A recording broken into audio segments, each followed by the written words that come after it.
Good afternoon and welcome to the SFO Community Roundtable's Ground-Based Noise Subcommittee for our meeting on Friday, November 18th, 2022.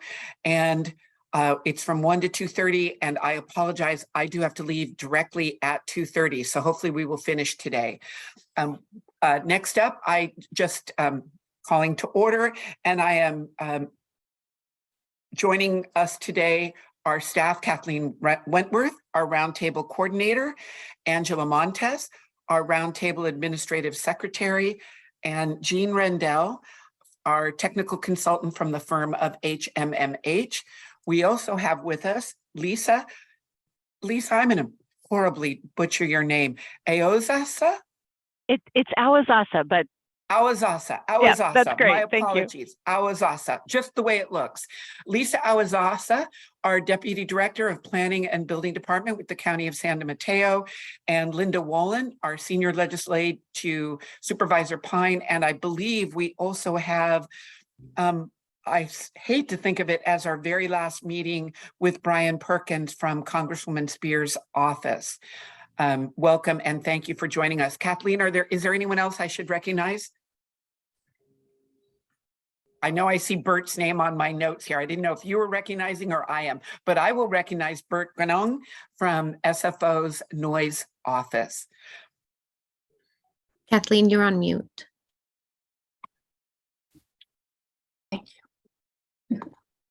Okay, and if we could, Kathleen, if I haven't missed anybody else, I'm flipping back to my attendee list, but if we could proceed to roll call.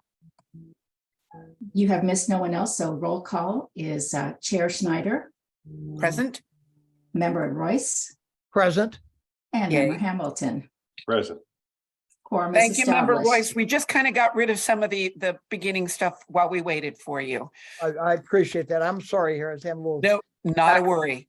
At this point, opening up for public comment for items that are not on the agenda. So that would be for both our members and our guests and staff. If they have anything for items not on the agenda, let Angela or me know. I am checking for hands. I do see a hand raised from Miss Jennifer Landesman. Thank you, Chairperson Schneider. If I can just also advise the public on how to present their comment. My apology, that was below that note, but please go ahead. No problems. For those attending the meeting on the Zoom video conference, we will use the raise hand feature in order to organize any public comments. During the general public comment period and for each item on the agenda, I will ask those members of the public who wish to comment to click the raise hand feature to speak on that agenda item. For those joining by phone, you may press *9 to indicate your desire to speak. When you hear your name called, I will prompt you to unmute your microphone and inform you that you may begin speaking. You will have 2 minutes. Please note that members of the public must wait for the prompt in connection with each agenda item before using the raise hand function. Written comments that were submitted in advance will be acknowledged by staff during discussion of the appropriate agenda item. And as you mentioned, we do have one hand from Jennifer. So give me 1 second so I can share the timer. And thank you, Ms. Montes. No problem. Thank you. Ms. Landesman. Thank you. First, thank you, Mayor Schneider, for hosting. I haven't joined this meeting in a while, but I was curious because I'm really interested in hearing the presentation coming up, and then you have some legislative issues at the end, and I want to thank you for doing that. I saw that Jean Rendell is here, and I want to comment. I sent a thank you note because I really appreciated the presentation he gave in September at the Los Angeles Roundtable about federal regulations. So Jean, thank you.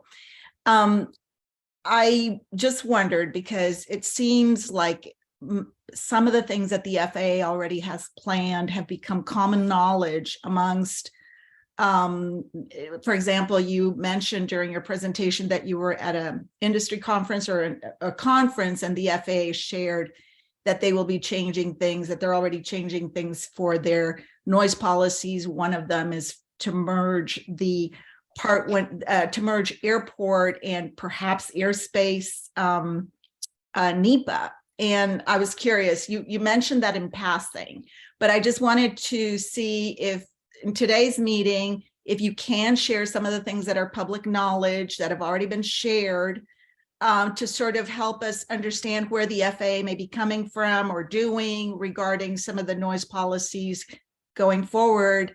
I would appreciate that, because it's very hard, as you know, for us to get information, especially citizens, because the FAA does not communicate with citizens or citizen groups, even though that was one of the objectives of the ombudsman. They will only do it with elected officials. And at least I have not been able to get elected officials yet to get that information from the FAA. So anything you can share is super welcome. Thank you. Thank you, Ms. Landesman. Ms. Montez, I don't see any other hands raised.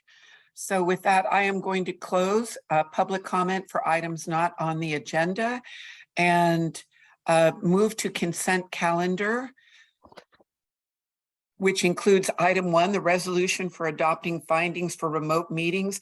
And Kathleen, is this our last one that GBN can be remote? I know it's March when we go back. Do we meet in February?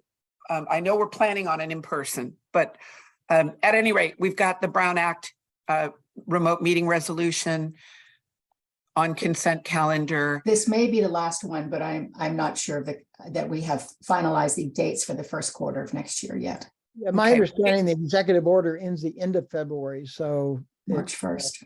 March So 1st. we're getting close. Yeah. And I know this is slightly off topic, but anything the city of Millbrae can do to help facilitate any of the roundtable meetings in person, please, we want to help. So with that, if I could have a motion to approve consent agenda item 1. So moved. Thank you, Member I'll Royce. second, but do you need public comment first? Yes. Oh, yes, we do. Thank you, Member Hamilton. Any members of the public or others on board? Thank you. We do not have any virtual hands raised for this item. Thank you. Excellent. Thank you. And now closing public comment. And if we could have the vote, please. Chair Schneider, Yes. Member Royce, Yes. Member Hamilton. Yes. Motion carries. Excellent. Thank you. Moving on to agenda items. And unlike the full roundtable, it looks like we don't set these. I would love to welcome Jean Rendell, our technical consultant, to give a presentation on SeaTac or Seattle Tacoma Airport's ground noise study and its applicability to SFO. Just keeping in mind that we hope to have a good amount of time left over to talk about how we gear up for a different control in the House and what we can do with the FAA reauthorization. But thank you, Mr. Rendell. Please take it away. Okay, thank you. And so I've been asked by this committee to show essentially what was done in the results of the ground noise study that HMMH assisted Seattle Tacoma International Airport with. And so what I'm going to do today is actually present the actual presentation that was given to the Seattle Tacoma International Airport Roundtable, as it really does summarize everything that was done and the results. And I will try to skip through some things that aren't necessarily applicable to the San Francisco Roundtable, and I'll also try to stop and pause on things that are more applicable to allow time for any questions from the members as we continue. This is meant to be let you know what was done, some of the results, and then at the end try to begin to have discussion on any, if any of these things could be applicable to San Francisco, and if so, how do we need to modify things like that. So I'll just go ahead and get started. Here's the agenda. We'll review the scope of work, talk about types of noise mitigation, what are the noise sources, what kind of mitigation techniques are available, some of the noise modeling results, and our recommendations. So just real quickly, we did some research on ground noise data. We did noise monitoring. We identified mitigation options, and we reported the results. As far as the measurements, we had 6 measurements in the communities. You see them all relatively adjacent to the airport. And there were 6 sites, 3 to the east and 3 to the west. And then there was a 7th site that was really right next to the airport, essentially on airport, but not quite. There was a fence in between where we were in the airport.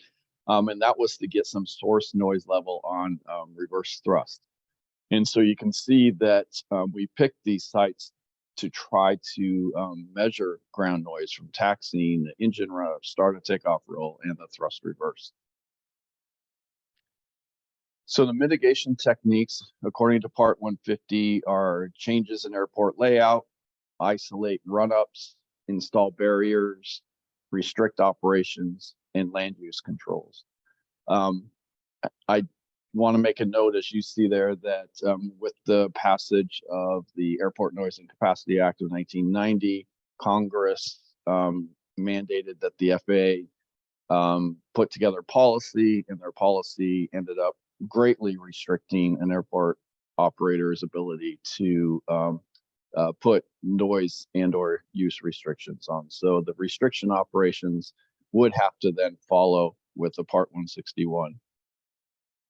So based on the major ground noise sources at the airport, they are engine run-ups. So you could relocate them, put barriers up, or operationally like time of day type mitigation. Start a takeoff roll, barriers, or operational such as intersection departures.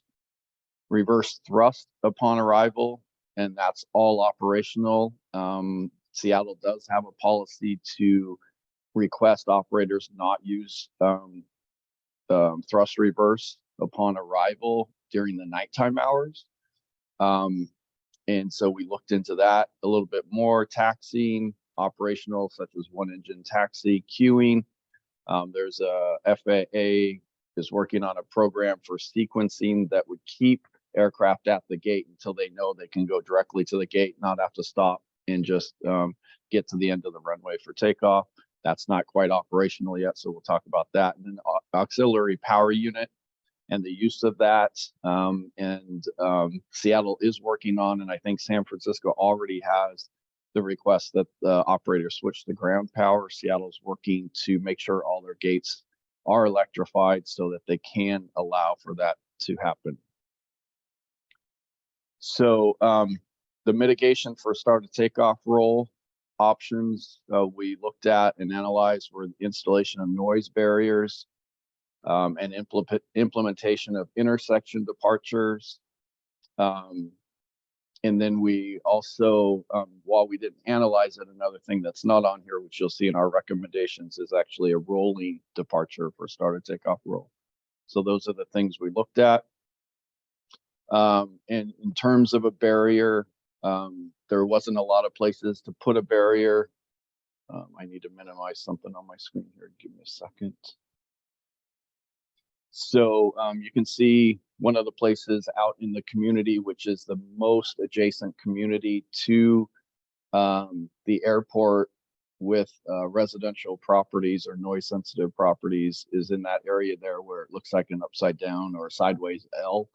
That is a barrier that we put in there to the very right of the screen there into the model. And you see it really doesn't do a whole lot. There's some right behind the barrier, but not much beyond the barrier. And that's what we've always said, is that for a barrier to be effective, it needs to be really close to the source. And you see it's quite a ways away from the source, but it's right adjacent. There are no residential communities between the barrier and the airplane there, but it still didn't do a whole lot, much more than the first row of houses to protect them. Next, looked at another couple places to put barriers. You see the arrows there where we put more barriers. We had barriers along the air cargo road, and anyway, just trying to find, are there places, you know, on the airport property, but at the edge, because you couldn't take away from cargo facilities. That's, if you look right where that top arrow is to the left, just on the other side of that black area there where we have a barrier is a cargo apron. So you couldn't put it anywhere, closer to the aircraft source there. And then we looked at intersection takeoffs. What this is, there's a taxi lane that goes to the runway at that position that you see on the right side there. And so you can see if they actually went further down the runway before they started their takeoff roll, you can see the noise reduction that you actually do get. The reds don't go out as far into the neighborhoods and things like that. So you do get some relief there. However, as there are communities living to the south on this map, and you would actually end up likely extending the 65 DNL contours because you're moving the departure point down. So you'd have to review that as well.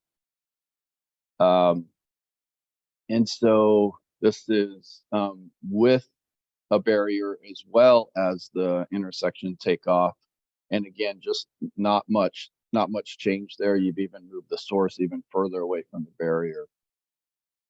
And we looked at barriers adjacent along Cargo Road there as well. So same sort of situation, probably not all that beneficial, although you do see a little bit of noise reduction adjacent, but there aren't any residential properties in the areas of the noise reduction that you're seeing there.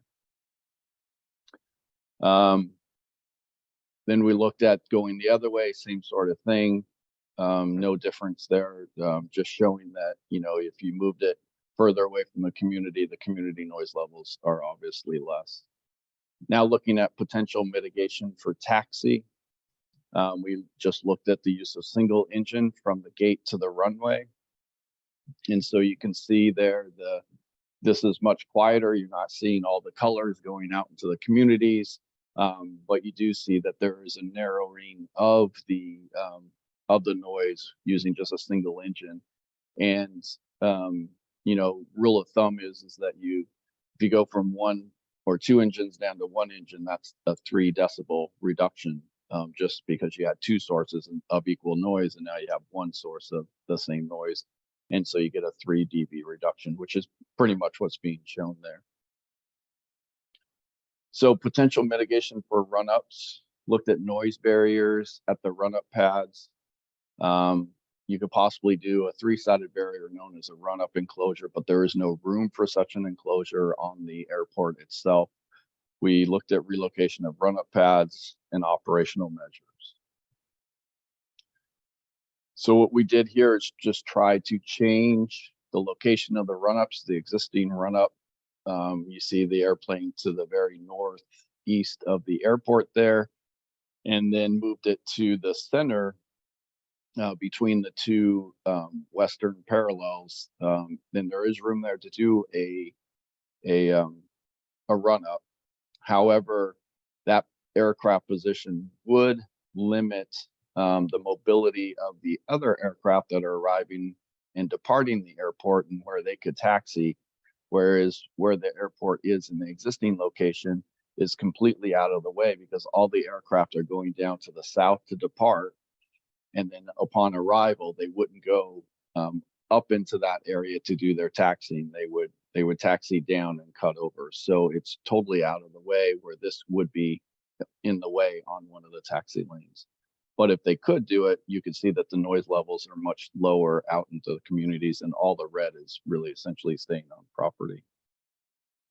Similar thing with the what we call south flow operations. They put the airplane all the way down to the south east, and it's out of the way, but you see a noise reduction there, and the colors, most of the reds again staying on airport property. So you could reduce the noise levels out into the communities by moving it to the center field.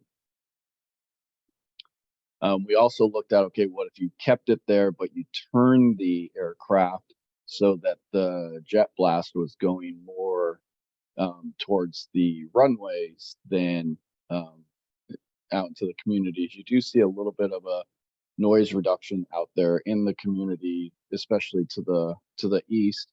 And so they may look to, see about turning the aircraft just slightly in that direction so that to try to make sure that the jet blast is actually going more towards the northwest rather than directly north. So looking at the potential mitigation for reverse thrust, mitigation options reviewed and analyzed included noise barriers, using the center runway for arrivals to move the noise source further from the communities, and then operational changes. Currently, their policy discourages pilots from deploying reverse thrust during nighttime operations. And so we looked at maybe possibly implementing policy for all hours of the day. And we have modified that slightly compared to this. It would be all hours of the day during dry pavement conditions, because it causes a safety hazard if you are using brakes only on a not dry runway or surface. Mitigation options reviewed for the queuing is that time-based flow management I mentioned at the initial introduction part of the presentation. And so Seattle is continuing to push for FAA to release that, get that ready so that it is more efficient sequencing of aircraft. So you don't have, it's pretty common in Seattle to have 10, 12, even up to 20 aircraft really queuing up to take off during very, very busy time periods. They are a quite busy airport. Their gates are all full. And during peak periods, they do have a number of aircraft all wanting to take off nearly the same time. And so if you had this flow-based management system in place, you would leave them at the gates if they could. If other aircraft obviously needed to use the gate, they'd have to move them off the gates, but it's meant to try to reduce that queuing time. And then for auxiliary power units or APUs, just really want to minimize the use of those, and the port is actively working to resolve issues with their auxiliary power and air at the gates, and then they want to have the enforcement of their policy limiting APU usage that's already in their rules and regulations, and so they're trying to get that resolved and put in their rules and regulations, and really forcing the operators to switch to ground power as soon as possible and leave it on as long as possible rather than using APUs. So in summary, our recommendations were to implement a policy to recommend airlines depart using rolling takeoffs. That would seem to be really the only way to do it without affecting or moving noise elsewhere. For taxiing, work with operators to develop one engine to taxi to the runway to depart. And here I will also start to put in my thoughts on how applicable this is to SFO. I think we've already heard that at SFO, because of the cross runways, they don't have that in Seattle. All their runways are parallel, so they don't have to wait on timing of the arrivals on the 2.8s in order to depart the 1s like you have at San Francisco. So rolling takeoffs are going to be maybe doable during hours when it's not busy, that they have arrivals at the same time as departures. That's not very often, but maybe trying to get those in then, but it'd be pretty limiting. Now, taxiing to the runway with a single engine in Seattle, if you remember, the runways are all parallel and they are taxiing closest to the community the whole way up to the end of the runway. Whereas in San Francisco, it's really right towards the end of the taxi where they're turning on to the runway that would be adjacent to the communities. But that is where they would be in Seattle turning on their other engine, because you have to have the engine on and do all the checks before you can take off. And so the last little bit of that taxi, they need to turn it on. So I don't know how applicable that's going to be to San Francisco. Engine run-ups, it's all about, where it is, see if there are areas they can move it to other locations, take advantage of existing structures to block noise. And so same thing in San Francisco. And I think San Francisco has really done a good job of finding good places for their run-ups and trying to minimize the noise out into the communities from engine run-ups. But that's what you'd want to look for as well. Are there locations that are better than others? For thrust reverse, work with the operators to voluntarily not apply reverse thrust during nighttime operations and amend chart language to all times of the day as possible. So again, you might, if that's an issue at San Francisco, you might look to see if that's even a possibility. Further outreach to the carriers to increase awareness is critical, because we did talk to some of the operators, and they were actually not aware of the policy. And so, they were going to take a look at their nighttime policy to even get further use of not having their reverse thrust at night. And then the queuing really is just to wait on that FAA software for sequencing to help eliminate or greatly reduce the queuing at the airport. And then APU is looking to resolve power and AC issues at the gate so that they can then enforce the rules with the operators to use their ground power as much as possible and minimize the use of their auxiliary power units. And I think that's all that I have for that. So I'll go ahead and stop sharing and see if there are any other questions or ideas. I do have some San Francisco maps available to bring up if we want to, take a look at those to try to see how some of these things might or might not apply. But hopefully you found some benefit into this review of what we did in Seattle. Every airport is different. I will say that. If you've been to one airport, you've been to one airport. That's a common saying among the aviation industry. So you have to try to see what other airports are doing and see if we can make them work at other airports. So. Thank you, Mr. Rendell. Really interesting. Before I bring on the members, a question. It's my understanding that the work that you did for Seattle SeaTac is still proprietary, but are the slides that you just showed us, can we get a copy of them? So at least someone like me, I need to think about this a while and put it into a San Francisco airport context. Yes, I have provided the exact presentation to Kathleen and Angela. And so I'm sure they can make it available to you. And that's why I use this, because this was out in the public. And you are correct, everything isn't out in the public yet, which is why I worked with Kathleen and got her approval to go ahead and use the exact same presentation, because it is out in the public at this point. Excellent, excellent. And then again, I'm going to call Member Hamilton, but this makes me think at the UC Davis Symposium, which in 2023, I don't know if they ever hey, SeaTac people, SFO people, we'd love to have coffee together and talk about some of this and just, kind of brainstorm and see what's going on. But that would, we don't have our member our resident from Palo Alto who's working on the symposium. I've looked at the agenda. I didn't quite see a place for that, but I might push for it, a chance to meet with some of the other airports working on similar issues. And, just so that we can chat in a non-Brown Act environment, to be honest, just so that we can talk and see what we can come up with. With that, I will shut up. Member Hamilton, take it away. Thank you. And thank you for the presentation, Gene. It was really, really interesting.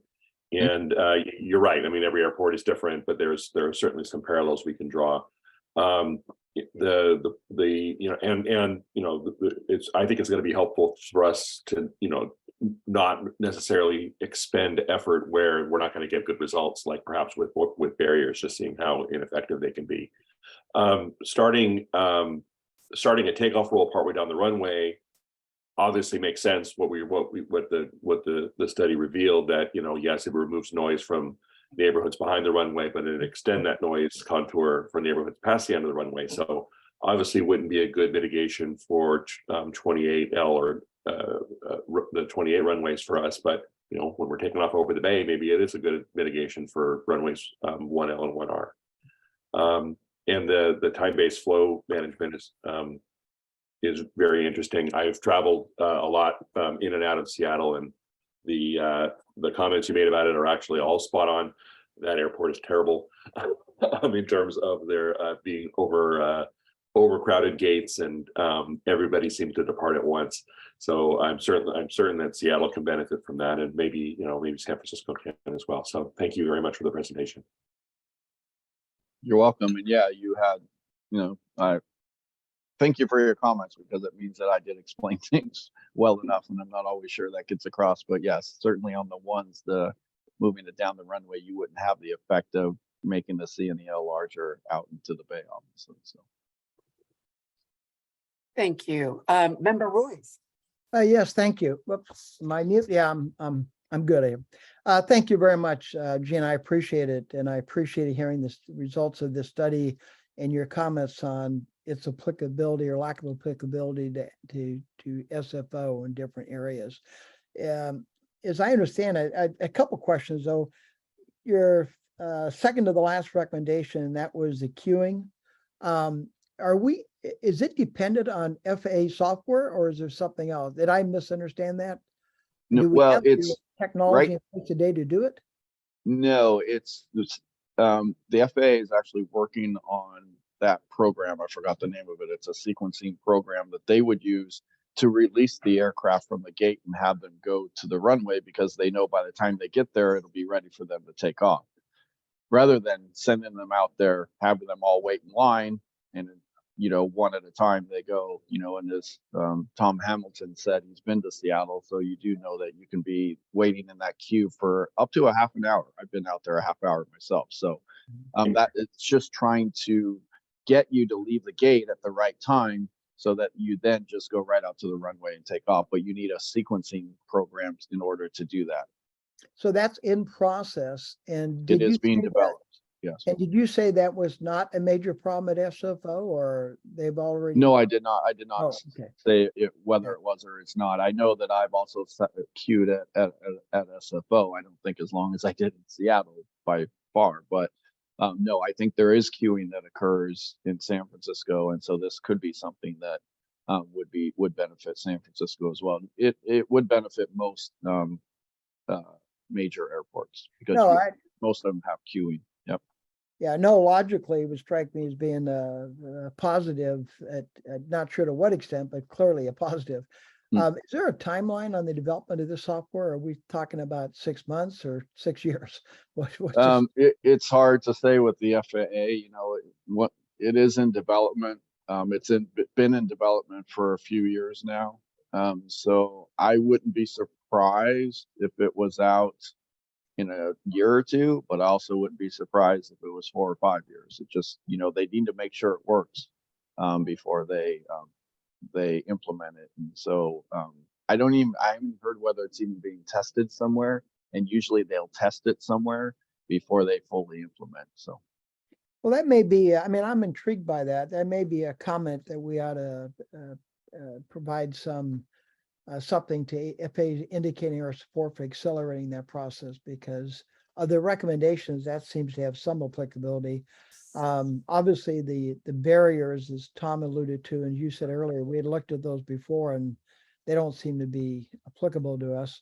The other aspect, your last one, the monitor developments and resolving power and AC issues at the gates. Help me understand that one a little bit better. What can we do? Should we be doing? Should we be lobbying for? Well, I think on this one, San Francisco is ahead of Seattle. And Bert, you can tell me if I'm wrong, but I think that Seattle has not electrified all their gates. What that means is there's not the ground power at all their gates to require the airlines to use APU, right? Because if it's not there, they can't use the ground power, so they have to use their APU.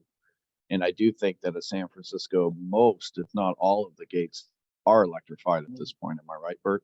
You're correct, Gene. All the gates are preconditioned air and ground power. Right. So that means that you can have, and I believe San Francisco also has a policy that you use it when you're at the gate. So we do, and it's fairly tight on time there. The airlines also too want to get off the use of the APU because it's burning fuel, and if they can plug in, it's cheaper for them to operate. Yeah, it's one of those win-wins for sure. Good. Well, that's good news. That's very good news. Thank you. Thank you, Bert. Sure. And then I'm just trying to figure of these different categories we had, what might be applicable to us that might be helpful. Let's see, what was the third one you had done here? Oh, the one engine. You said that might be inapplicable to SF. Why was that? Actually, Taxing? I'll bring up a map here in a second. Yeah. Let me do that because I think I can demonstrate this with a map easier. Yes, that's the one. So you see in my screen here the map. Yep. Thank you. Can you see my mouse as well? I see the mouse. Yes. Yes. Okay. So the aircraft are leaving these gates here, right? And they're going to be taxiing down here, not along any community. Where in Seattle, they're taxiing right here. They have communities over here. There's no communities there, and where you get to the communities is over in here, right? So, but by the time you get to here, you're going to need both engines on, because in order to do all your checks and everything before you get to the runway to take off. So that's why I'm saying not as applicable, because it's not going to be beneficial to any of the communities. All these gates here are blocking the noise from getting out into these communities, and they don't have as much blocking that in Seattle. So if they were, say they were doing a single engine taxi here, you really wouldn't get the benefit out into any community. It's not until they start to make this turn onto the runway that you would then get the benefits to the community. Or if sometimes they come around here to go this runway as well. So in here you would get those benefits, but you would need the second engine on by then, because they need a couple minutes of it being on, warmed up, ready to go, and doing all their checks before they can take off. I got you. Okay. Well, And if I might add, the engine start sequence does have a bit of a bump in it noise wise. It's not a True. continuous sound level. So doing engine starts out there could be a problem. You're right, because of, again, where the communities Yeah, are noise with where sorry. they need to do that second engine start, it could be a slight increase in noise at that position. Then you're not getting any of the benefit earlier on. That's why I'm Right. saying that San Francisco, I don't see the benefit. gotcha. Okay. Well, I'm just trying to, of the 2, 4, 6, 7 items there, it seems to me that 2 of them have applicability and one's already being done. So the only one that may be applicable that could give us some benefit might be the queuing. And that's dependent on software being developed, if I'm understanding this correctly.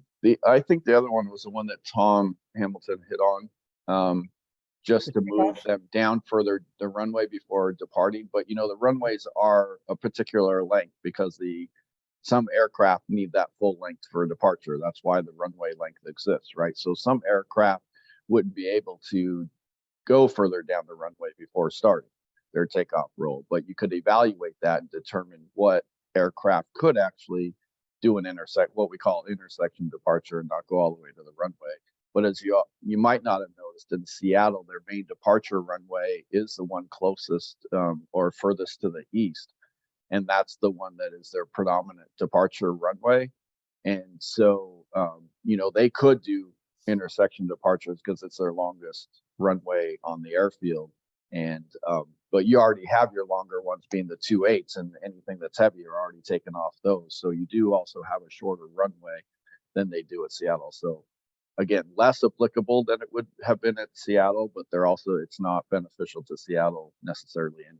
So anyway, but something to look at, to see. And I don't know, Bert, if you guys have done any, review of the length of runway and whether you could do an intersection departure on the ones. I know the ones aren't your longest runway, so I'm not even sure how applicable it is. And we've actually talked with the tower about it in the past, and they weren't too favorable about it, to say the least.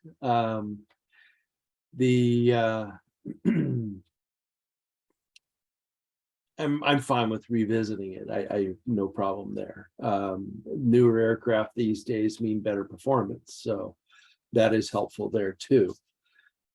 As far as anything else, I mean, the There was a policy of no intersection takeoffs for a while. I don't know if that still exists. And the reason for that was safety. You may recall some incidents back east where there were collisions with aircraft doing intersection takeoffs. And so there was a national limit on those, and I don't know if that's been repealed. It appears they may have. Gotcha. Okay. Well, Gene, I appreciate your presentation. I think it's been very educational and helpful. So thank you. Of course, you're welcome. Thank you, Member Royce. I have a couple of questions and then I'll open it up for all the staff, Ms. Wolin, Mr. Perkins, et cetera, and then to the public. I'm going to go through these fairly quickly. Of the queuing, is the main driver for the queuing the reduction of fuel and climate change as opposed to noise? Yes, most likely.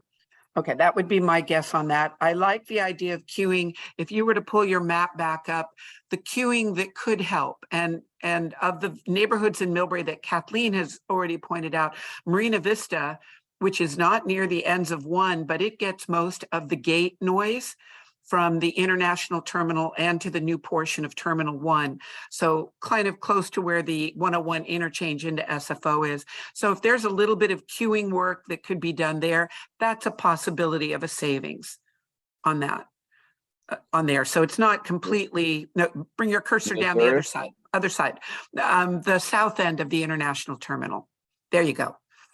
So it is the jet sitting at those gates running on APUs that actually directs a lot of noise right into that neighborhood right there. That's called Marina Vista.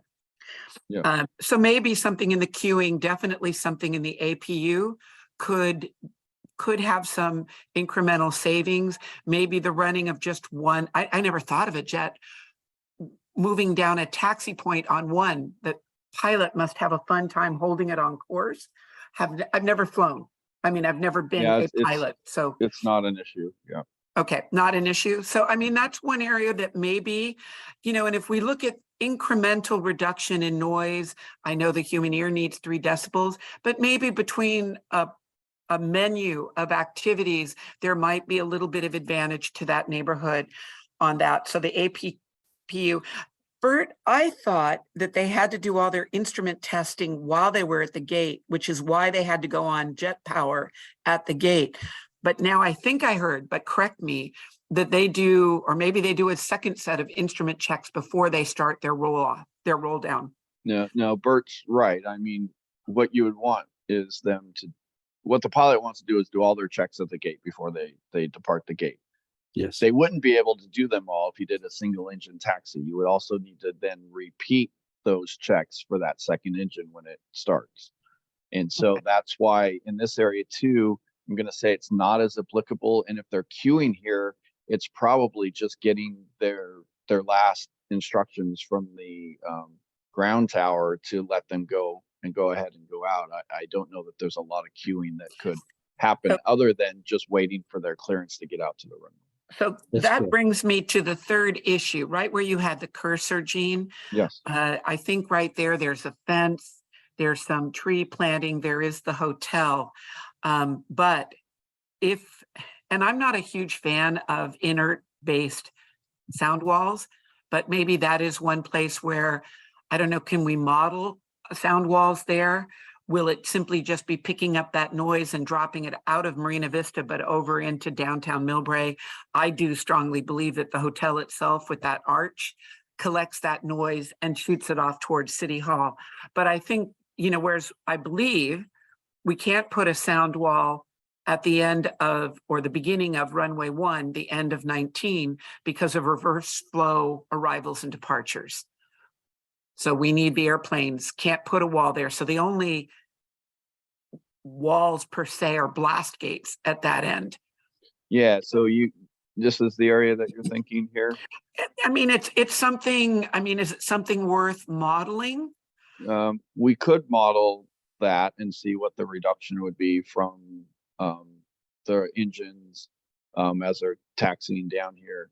One thing you'd want to do though is one of the concerns would be that the wall would act as a reflector for the 101 noise. And so And so you get the 101 noise hitting the wall and coming back. And so you get almost a 3 dB increase in noise here. However, they do have sound absorbing walls where you can get that from being a 3 dB increase to less than a 1 dB increase. So not really noticeable. So there, anyway, I don't want to say no completely. No, I hear but you. You need to be thinking about all those things. Yep. It's funny, this past Saturday, we actually walked from the part of Millbrae that floods a lot, and we walked and looked at the work SFO is doing on our Lamita Canal. And you could be standing basically right on the edge of the canal, which is about 18 feet across from the berm of 101. And the cars, I'm looking at right where your cursor is right there. I was standing right there. The car sounds from 101 are fairly quiet, and the traffic was moving quickly, but the car sounds from the hotel and then from the overpass, that's where that sound gets collected and seems to bounce back in. I mean, sound is a tricky little devil to solve, but it was interesting there. And basically the vegetation along 101 there is a couple of straggly bushes. Right. You know, there's very little there. But I think I had tried to get the date when the managed lane program was rubberized asphalting 101 so that we could compare it to other noise data and see if rubberized asphalt helped. So right now I can only go on my gut saying, I believe the rubberized asphalt is absorbing at least some of the car traffic sound, especially for fast moving vehicles, but it's completely just my gut that it's quieter, even as traffic now is getting back to pre-COVID levels. All right, my other questions then were, the noise barriers, taxis, the run-up locations. I do hear run-ups here. I do hear them at night. Sometimes, depending on the engine, it's got that high pitch sound. If it's low pitch, it's farther away than, say, the low frequency we're getting from one departures. But is there a way, and I'm sure SFO will say no, but why are the runoffs, isn't it between the 1s and the 28s? Isn't that one of the run-up locations? No. Oh, tell me, Bert, help us know where the runoffs are. If you look at that map, towards the upper right side of the airport, you see a white triangle. That's a run-up pad. Oh, way out there. And then a little lower than that, Gene, the next center, there, right there. And then when the winds are different, they go out to Charlie Whiskey, which is near the end of runway 28, across, right there. And those are the 3 run-up locations. Oh, there's 3 of them. So and I wonder of the tail of the aircraft over the bay. Oh, they do. So you're already doing what SeaTac tried then, was to change where the jet blast would go. We've been using that for years, yes. Okay, well, thank you. Sure. It's more, I hear more, you know, we're all getting more new residents, you know, as our older population literally dies off. And they're always, you know, why am I hearing this? Why is it lasting 20 minutes kind of stuff? Kathleen, maybe you and I can talk about how we might educate the public. I do believe if the public has an understanding of what's going on and why it's going on, that can help them accept certain things. Except, you know, Bert, you were at my house when we were testing the new equipment and that new Airbus with the sound, but now there is one engine out there, and sometimes it's running out there for a good 10 minutes before it takes off, and it's got a really high pitch on the ground. So maybe there's some work we can do along that. I would love to see us do more queuing work. And then the reverse thrust. I don't know. I would have assumed that Burlingame experienced more of the 28 reverse thrust. But so maybe reverse thrust is probably going to happen around the intersections of the runways here. So for you, the reverse thrust is about as best of a location as it can be. It's furthest from here, furthest from here, but yeah, that's about where they would occur is where my cursor is. Has Seattle become a big cargo port like SFO is becoming? It's not a big cargo. They have, just like most airports around the country, with all the cargo requirements it needs right now. cargo is growing all over. One of the things they actually have is that they are a stop for one of the China cargoes airlines. They're actually going to Chicago, I believe, but they can't make it without stopping in Seattle. So that's one of their nighttime flights that they have. It's just a refueling. Ultimately, we need to bring manufacturing back to the US. That will eliminate a lot of that, but that is years away. I would think maybe if we differentiate this is a long-term plan for ground-based noise, differentiate cargo from passengers and what really, really does have to take off at night versus it doesn't.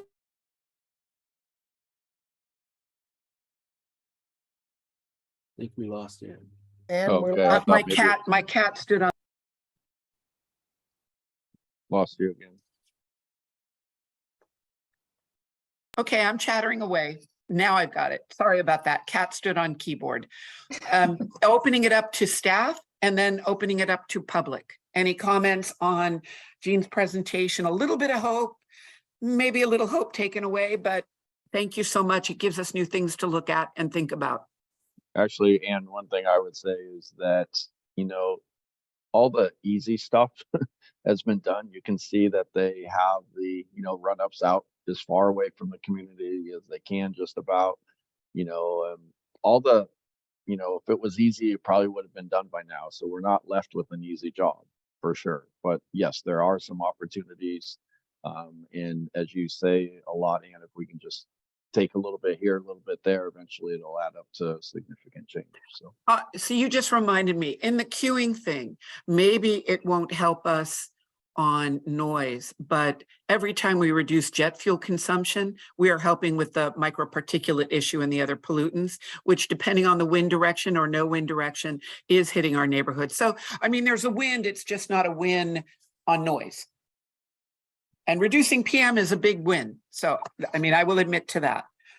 All right. And the sequencing program will have benefits at SFO for sure. But like you said, it's not going to be a noise benefit per se. So. Yeah, noise is just a tricky little devil.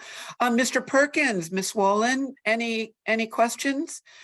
And then if not, opening it up to attendees. I don't have anything, Madam Chair. Thank you, Mr. Perkins. Linda, I don't want to leave you out of the game. No, me neither. Thank you. It's very informative. All right. I do see one hand raised. Angela, if you could please unmute her, and welcome, Jennifer. Yes, thank you. Ms. Landesman? Thank you, Jean. The immediate question I had is how you calculated the noise contours, because I know that there's a lot of talk about what's perceptible and what isn't, and single events. However, impact is really about more data, right? More information. So it would be great to know what amount of data went in to measure those. Was it a period of time? Was it amount and what the amount of operations that went into that calculation? So I'm always curious about that, because the public cannot distinguish when people say it's perceptible and not perceptible. I agree that improving the noise of one airplane is great, but the issue is always, and especially for health effects, it's the cumulative impact. So that was one point.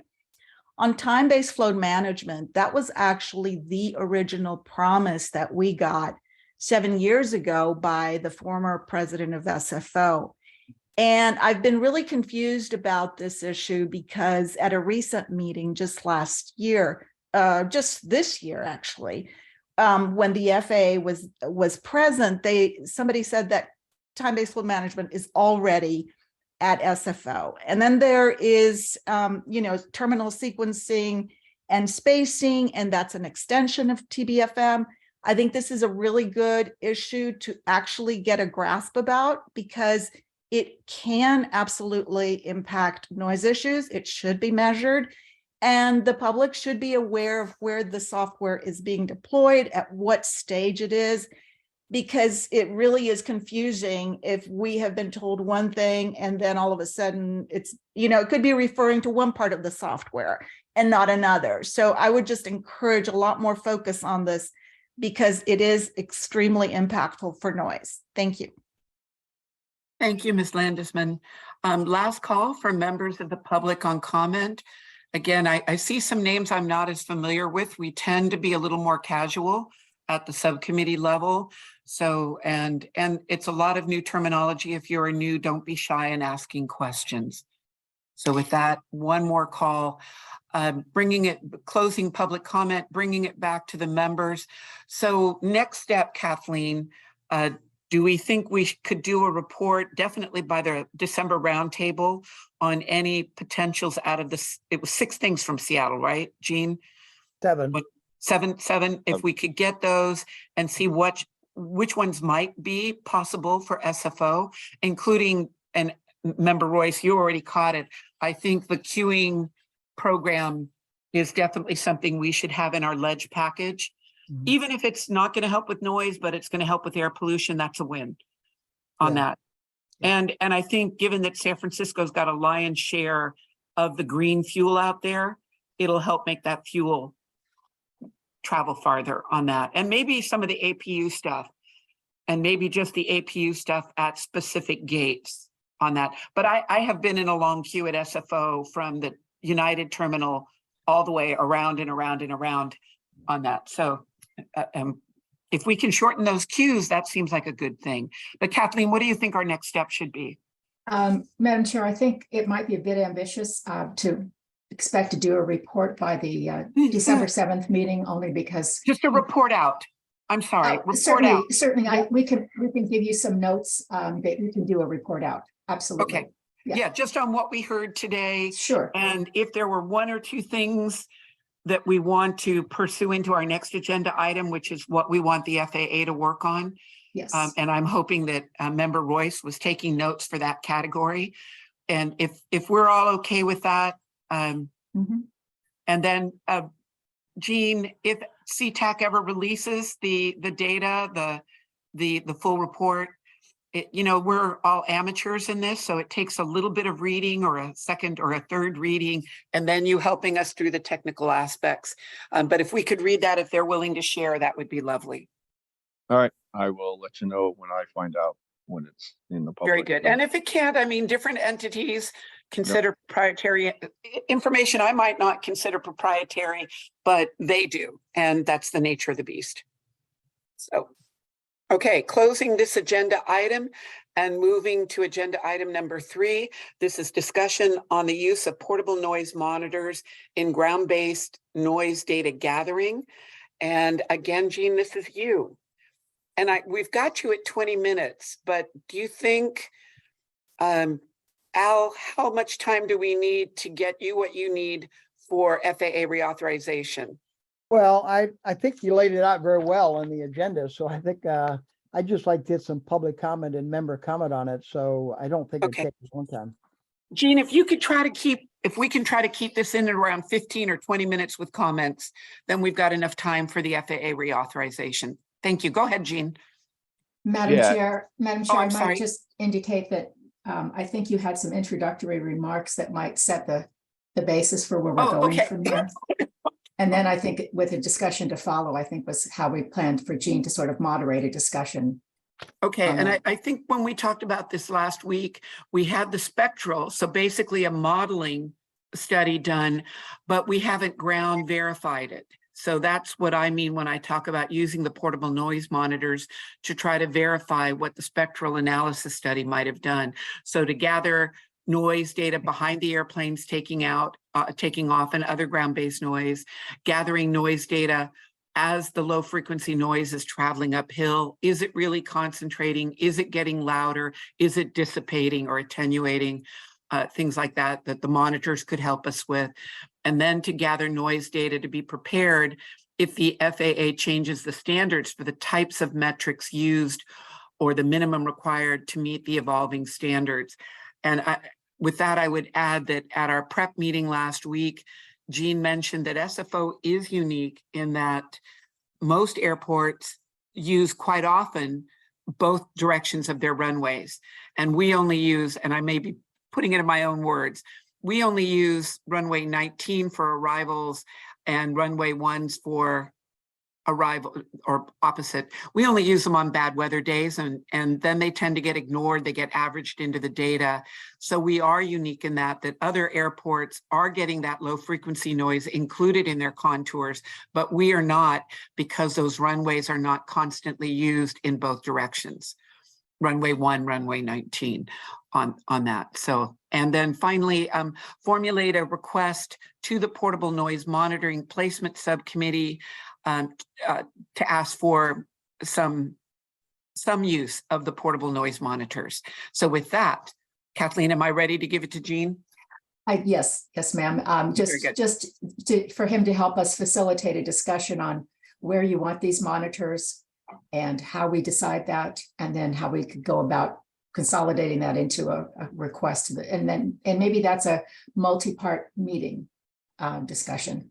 It could be. It could also be something where we can sit in a room together with the map and all the maps from the spectral analysis study, which we don't have in front of us, and say, hey, look, I know that one of the test sites in Millbrae was our Central Park, and it was pretty close to where we have movie night.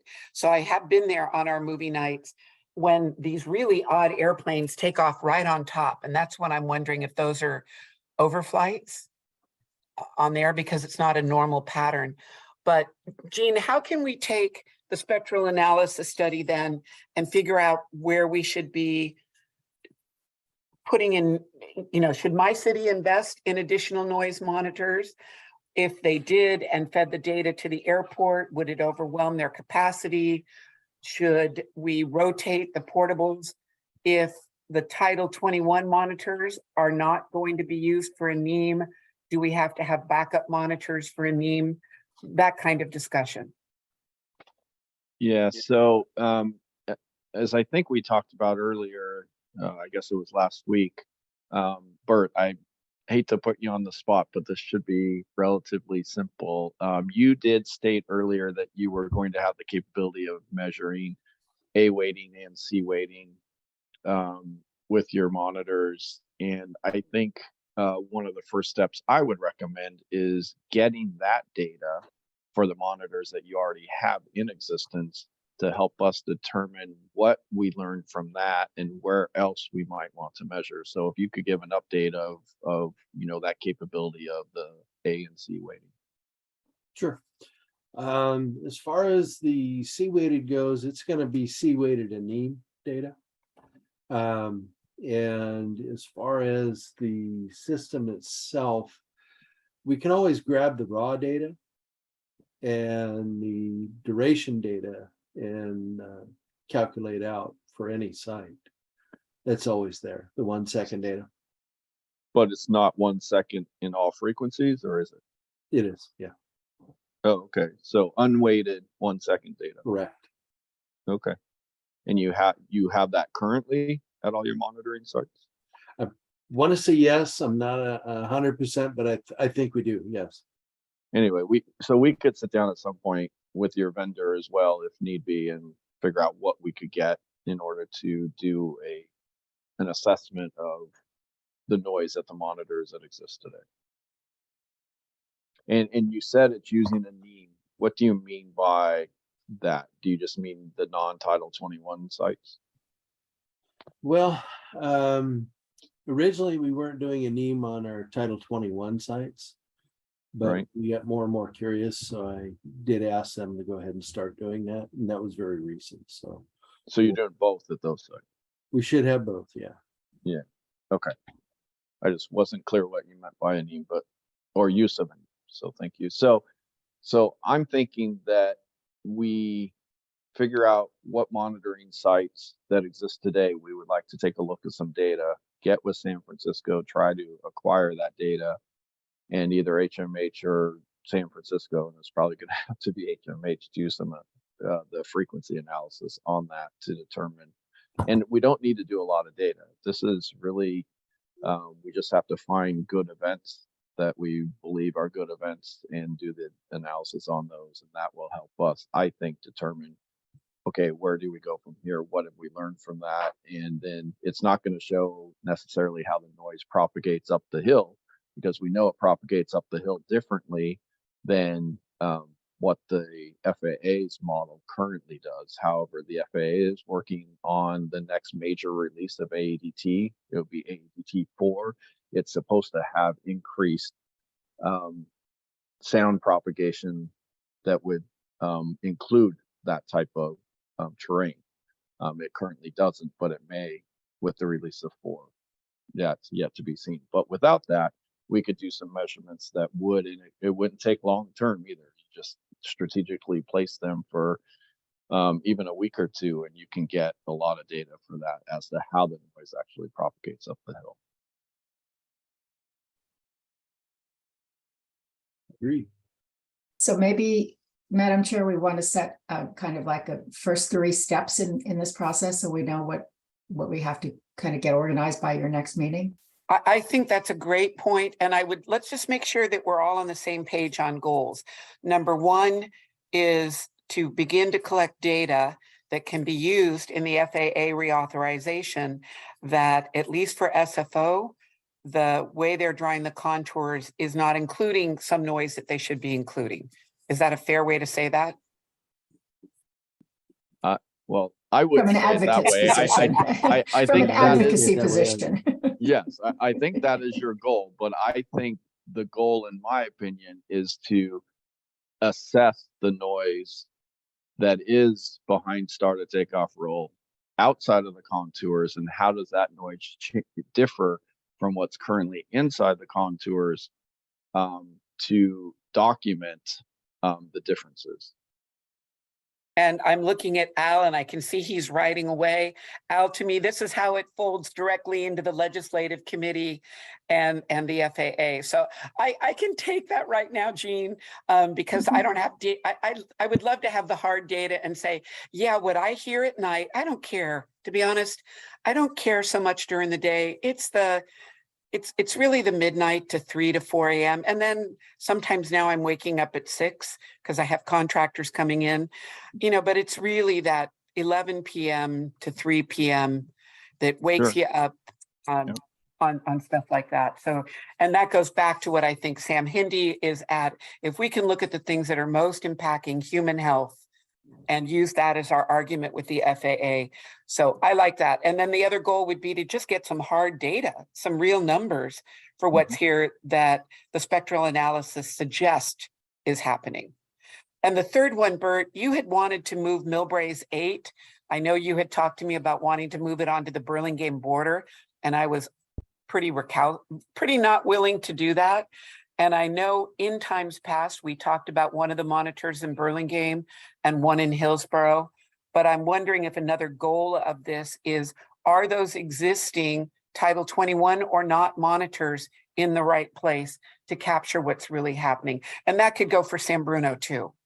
Are the San Bruno current permanent monitors in the right place for the changes at the airport? I want to make sure we're including San Bruno, Colma now that's in it. And then we had a commenter at one of the meetings recently from Daly City who seemed pretty knowledgeable about what's happening up in there. So do we have our monitors in the right place for whatever's happened? And then maybe I'd be willing to move monitor 8, Bert. Well, we discussed actually getting out there and looking at some sites, and I have a couple of sites to propose. One of them's deep in the heart of Millbrae, by the way. And we have a heart? Oh, cool. Yeah, you do. And it's basically further northwest than the current site 8. We'd have to see. There's also one close to the Awney Airport at the retention pond, which would be closer to start of takeoff roll. And we would be putting it on the side of the airport, getting away from the freeway a bit. And that would help some too, we believe. And then there's a third site that we're looking at somewhere in the, actually very close to the freeway. I want to see how well that one pans out. But anyway, Well, I would just looking- say that at least me, stubborn as I am, I'm open to rethinking the monitors. We're working on our general plan 2040. Our outgoing council wants to approve it on December 1st. I'm hoping we spend a bit more time, and I will be pushing for a standalone noise element on that, because it's not just the noise from SFO, it's from the trains and the freeways and the this and the that. And noise of all the environmental problems is a tricky one. And I think we need to dive into it and see, even if we can mitigate a decibel here or there, if it means people sleep better, we're doing incremental improvements on that. And then we have to wait for those engine manufacturers to work on low frequency noise. To me, that's the only real fix. And then, golly, the newspaper just talked about the local Santa Clara County air taxi company spending $100 million to build air taxis in Georgia. And I have no idea what that's going to do to already heavily noise impacted communities. So we've got some other stuff on the horizon that's just going to add to the pain, and it probably may have nothing to do with SFO at all, but will add to the noise level. Members, is there anything that I'm missing in terms of goals for the monitors? San Bruno, are you happy with yours? I know you're having a lovely I haven't battle. had any complaints directed at me as to the placement of our monitors. I mean, if the study shows that they can be moved, certainly we would be open to that, but I haven't had any specific requests for that. Okay. Well, I think San Bruno's. And by the way, San Bruno has the heart. Just so you know. Yeah, thank you for putting that up. Yeah, I appreciate that. Yeah. I was wondering you were going to note that, Tom. I think we all got it. I'm sorry, I'm a little loopy today. I'm thinking more of your project at Tan Fran and you stealing the staffer that we stole from you to begin with to work on that, which is going to be a transformative project for you on that. And that, yes. I mean that, but the good news is we had a developer who refused to put in better windows, and ultimately they put in better windows in our TOD thing. So I am hoping that maybe we'll circle back as a roundtable on engineering solutions for structures on noise absorption as opposed to reflection.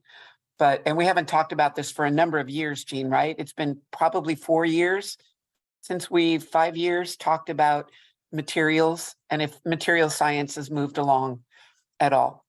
So that any structures we're all building isn't bouncing at all to Al's house in Hillsborough. We'll think of you, Al. Thank you. Thank you. All right. Anything else then on this item? Opening it up to the public. Any comments on noise monitors? I see Jennifer's hand. I think I also received an email from Peter from Brisbane who says really our emphasis should be really pushing on C-weighted, and so that's going to come back. We really want to push on that. So opening it up for Ms. Landesman. Thank you, Chair. Ms. Landesman, please accept this request. Hi, I really like the way Jean described the purpose of of studying this, which is to document noise. I think that's a really big deal. And speaking of what, I would focus on what the information will be used for. A great deal of noise monitoring for the FAA is only for insulation. And of course, there are menus of things that can be done through their Part 150 program and so forth. But a big part that's missing is what you mentioned also about information to the public. Everything that has to do with national environmental policy is about predictive analysis, looking to see what would happen if changes happen, which is a really big deal for a lot of communities. I know for mine it is, who really don't have any attention to the type of noise that we have.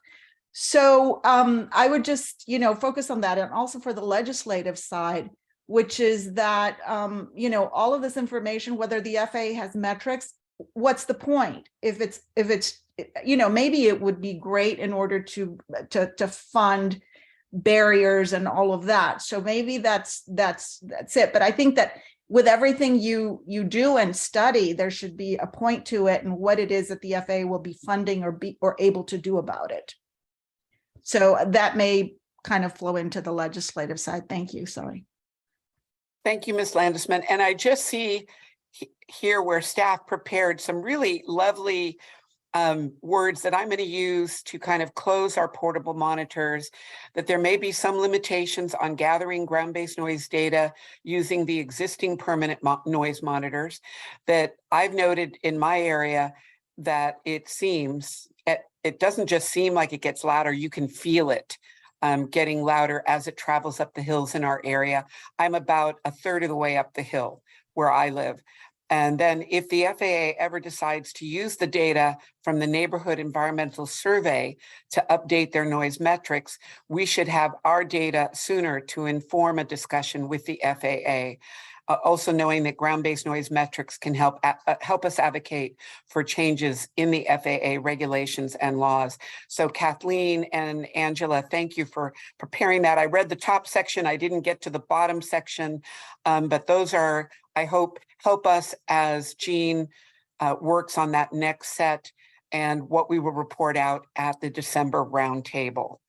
And with that, if there are no other hands raised, I'm bouncing back and forth. I'd like to move to agenda item 4. I'm not seeing any hands raised.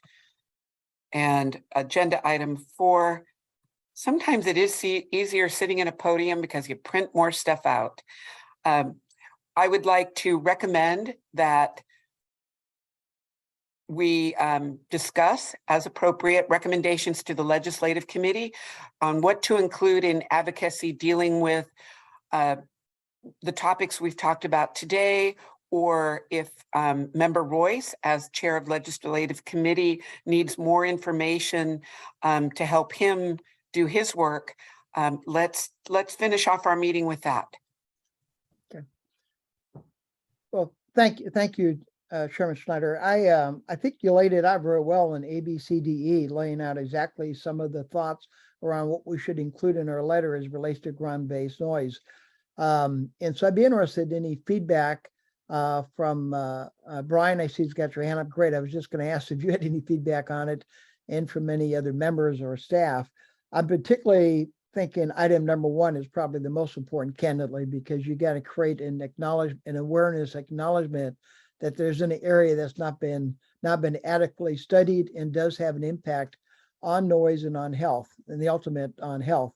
And so but I think all 5 are fine. So let me defer to Brian if I could. Absolutely. Absolutely, Mr. Perkins. And we're going to miss you, but please go ahead. And you're always welcome back. Thank you very much, Madam Chair. I just wanted to draw attention to the committee to one of the agencies that we never really talk about, and that's NASA's role in studying noise impacts. And I just did a quick refresher of my memory by doing a Google search. And NASA, for example, is presently studying noise from drones and other what they're calling advanced aircraft. For example, the Joby type helicopters that are being developed in San Carlos.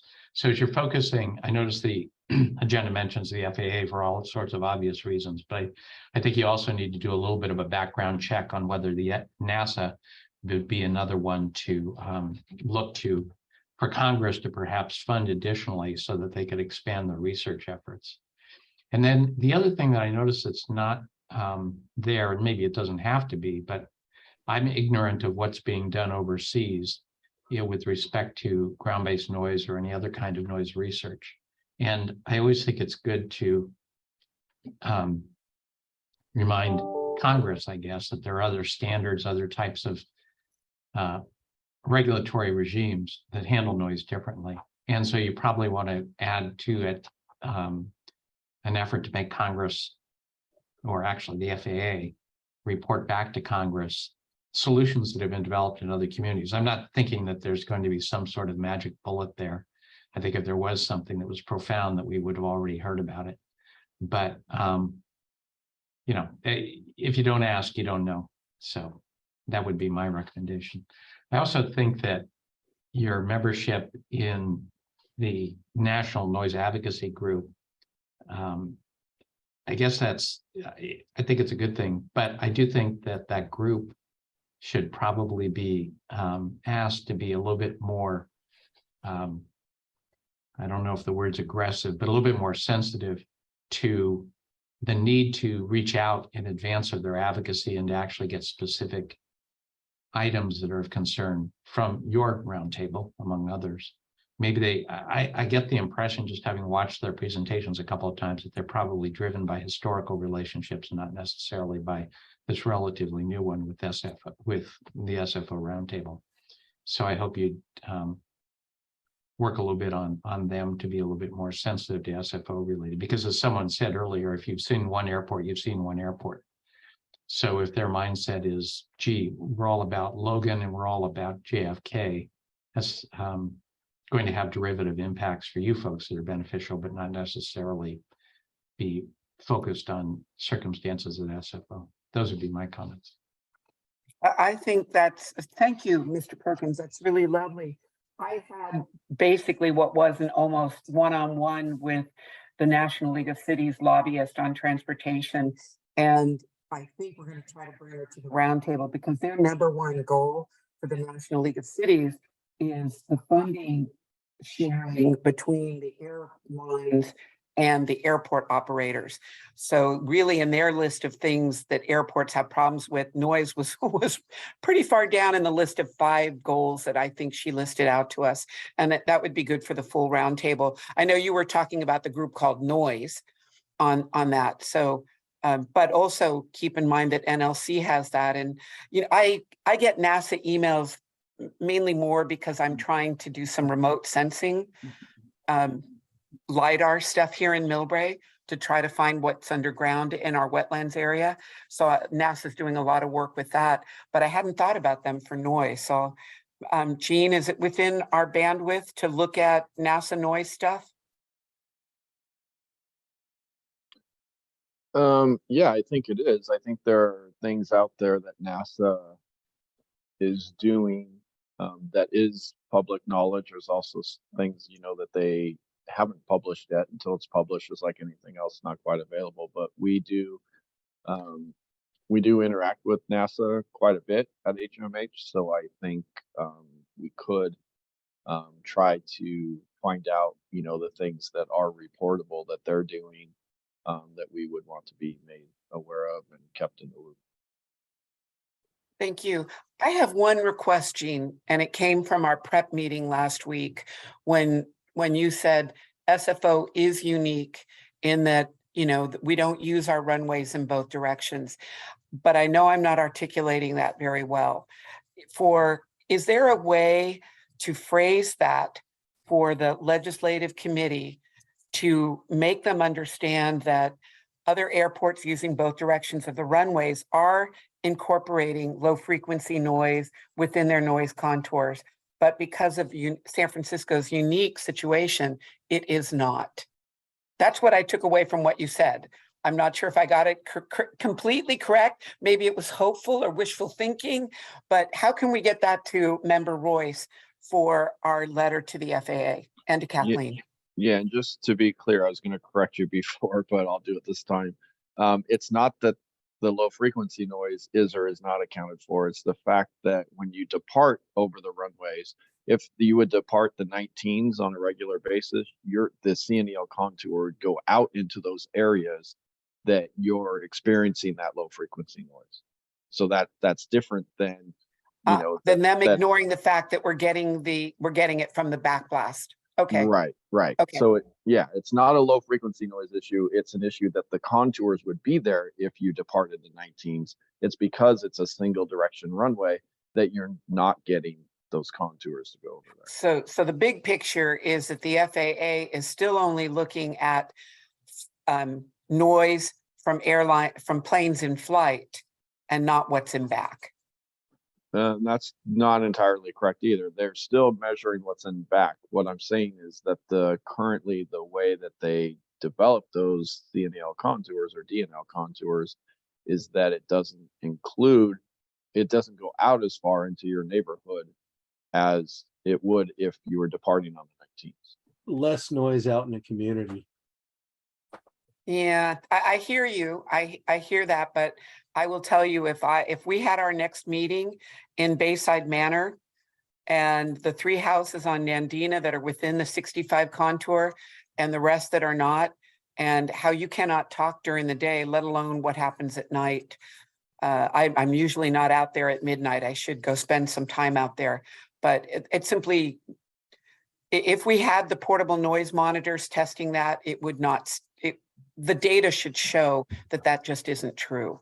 But we'll see if we can get the noise monitors in different places and test this out, whether it's 64.5 decibels, but then we're throwing in the duration, which is longer than an airplane in flight, then maybe we'll see some changes on that. Al, did I complicate things? No, I hear what you're saying. I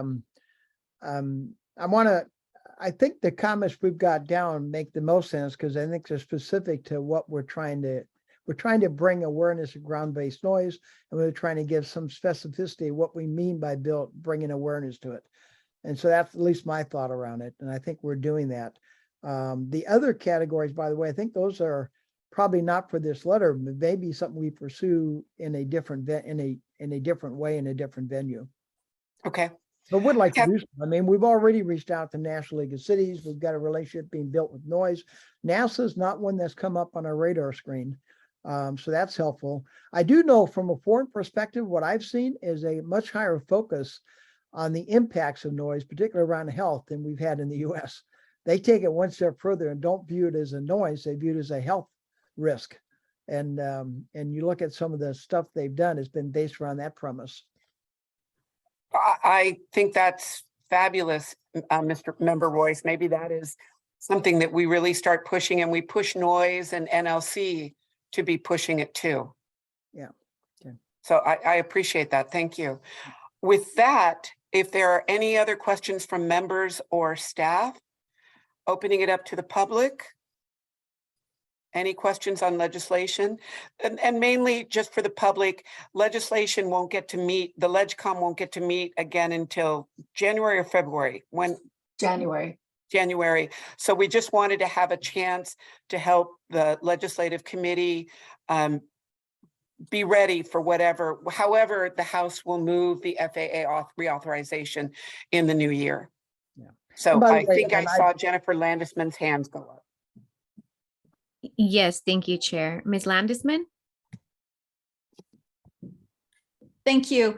At the recent symposium, or the one earlier this year, UC Davis, I overheard a conversation from one of the NASA researchers about noise, and they're very focused on how people react to noise, which is they look at things from an annoyance perspective. And I'm just going to tie this into the European side, and I really appreciate Mr. Perkins' suggestions. Those were invaluable, the 3 points he made. And the one about Europe, tying it with what Mr. Royce said, and to this meeting, I think there's a really big difference the way Europe does have a risk management approach. And they look at noise exposure, measuring the noise, people exposed to XYZ noise, and they don't have limitations only up to 65. It goes out to lower levels. And that's very different from how we react to noise. So, people say, well, some people will say, I'm really bothered, and other people will say, I'm not bothered. And I go, well, that's the science. Everybody reacts differently to noise. But in terms of government responsibility, what is it that you're going to focus on? You can't say, well, it bothers some people and it doesn't others. You do kind of have to have a risk management approach, which is to say, we need to know what the population being exposed to XYZ noise is, whether it's ground-based or any noise.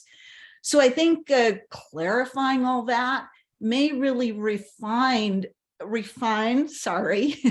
the issues that we've been talking about for several years. And so I really appreciate this meeting again, and always Jean's knowledge and everything. And I think that a lot of progress has been made over the years, even though I complain a lot at regular meetings. But I just want to say that I want to thank you guys for the discussion.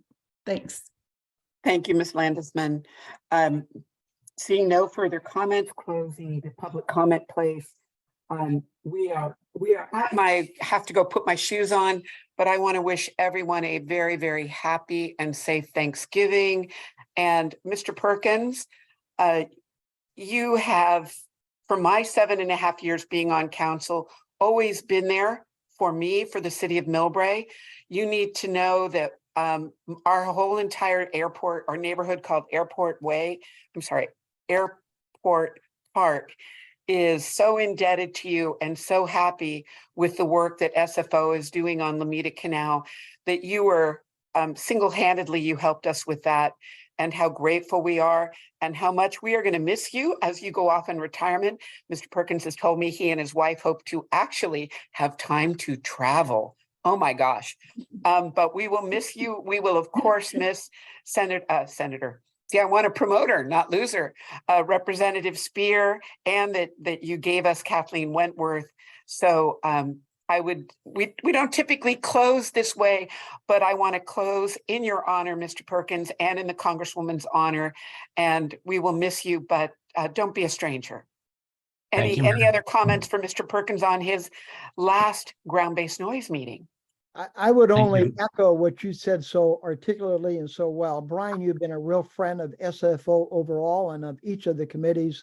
And you're going to be incredibly hard to replace. So we really do wish you the very best going forward. I can't say I don't say with mixed feelings, because I've enjoyed our opportunity to interact, as I know every member of the SFO has. So thank you, as they say, for a job extremely well done, and best wishes going forward. And thanks for being here today too, by the way. Absolutely. Any other comments? Thank Just, you all. Oh, I won't belabor it and extend things. I will agree with everything that's been said, and thank you very much, Mr. Perkins. It's been an honor. Thank you.